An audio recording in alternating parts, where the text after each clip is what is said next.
I know we've been talking a lot about Summer League and basketball, but I had to bring this topic out of the shadows because one number in baseball, 7.2.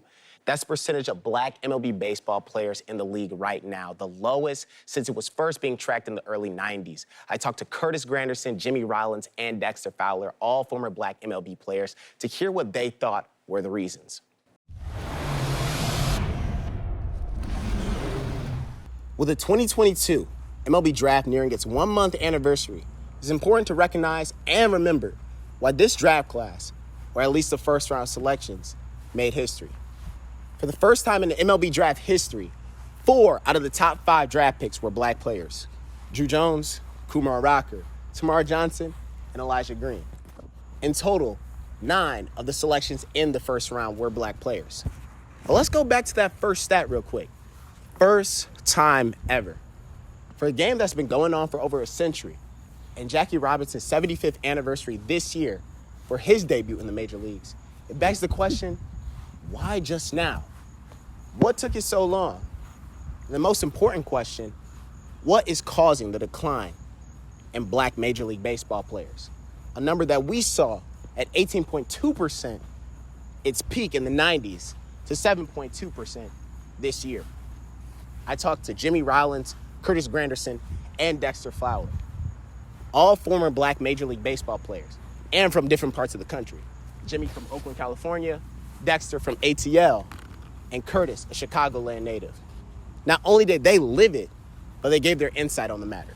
There's a ton of Black dudes coming up down here, and then it just started dwindling off. And I just think it was just like baseball was too slow, it was too expensive. Until about 13, 14, everybody played baseball. Then it just started. And then real life decisions. Yeah. Kids in high school, straights come along, they're trying to get some money. Like Jimmy and Dexter, Curtis added how he was introduced to the game, whether it be seeing his friends play, watching games on TV, or Ken the Kid Griffey Jr.'s video game. However, he did drop some knowledge as well. Football is killing it. UFC is killing it. Basketball is killing it. Extreme sports are killing it. And they're all hard. Baseball has kind of maintained, which has made it a challenge. Expenses have definitely been one of the reasons behind the decline. Paying for equipment, showcases, and travel baseball nearly being mandatory. It makes it difficult for inner city and low-income kids to play at a high level, or at least what Jimmy said, after the age of 13. But also, the game that we call America's pastime isn't as entertaining to watch as LeBron James or Kevin Durant trading buckets, or Patrick Mahomes throwing it deep to Tyreek Hill as he throws up the do sign. Not to mention, all 30 MLB clubs have a baseball academy in the Dominican Republic. You can't say the same in the United States. You don't see a lot of us out there, which is half the problem, because the younger generation, they don't see that, so they don't expect us to do that. My rookie year, we had 8 or 9 players, and 6 of us started, 2 was in the bullpen, so it was like heaven. By year 3, it's myself and Marlon Byrd. So now they want to ask me what's wrong. Well, who can I talk to? And Jimmy is right.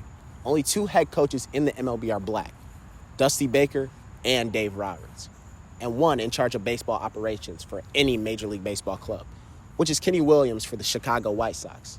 Of course, other professional leagues like the NFL have this issue as well. But like Dexter said, the cultural impact football has on the Black community is different. A game that is filled with Black players, making the younger generations more interested. Everybody looks like someone else and doesn't look like you. Who do I go to? I got no mental skills person to go to that looks like me. I got no trainer to go to that looks like me. When I asked the guys what could help solve these issues, Jimmy pointed to Curtis and said, that man right there. Currently, Curtis is the president of the Players Alliance, a nonprofit organization filled with current and former MLB players working to address the obstacles and challenges facing the Black community and creating opportunities for Black players inside and outside the white lines. It's a plethora of people that have been through things, have the experiences, can give you advice on how to get through it. There are a lot of Black young players playing. Now we got to keep them in it. We got to get them over that step. Yeah. Okay. And get them over that step. The step is getting drafted. Okay, you got drafted, but we got to get them to the next level. There are a lot of reasons behind the decline of Black Major League Baseball players that the guys addressed. And there still might be some out there. But with organizations like the Players Alliance, top players like Mookie Betts speaking out, and top Black draftees, the wheels are starting to turn again. Hopefully, it's in the right direction. For Turner Sports, I'm Lawrence Price.